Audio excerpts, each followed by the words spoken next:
Compute the following using long multiplication. 5 times 1.2.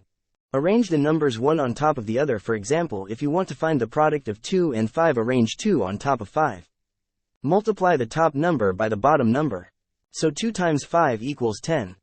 5 times 1 equals 2 to the power of 1. Times 2 equals 2 to the power of 2. Multiply 2 by the digit in the top row. Take the result and multiply it by 2.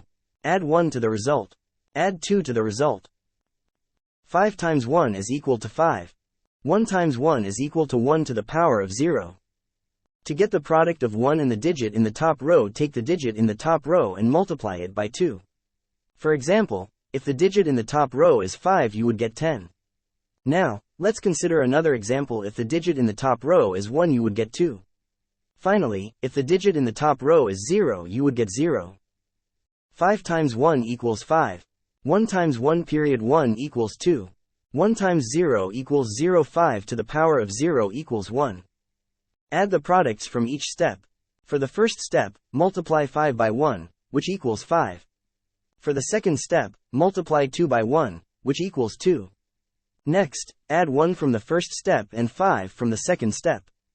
This gives us a result of 6. Finally, add 0 to the result. This gives us a final answer of 6.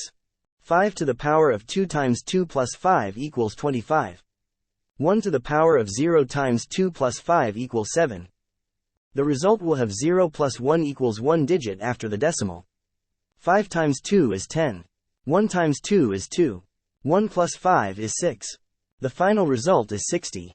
5 times 1 equals 5. 1 times 1 period 1 equals 2. 1 to the power of 0 is 1.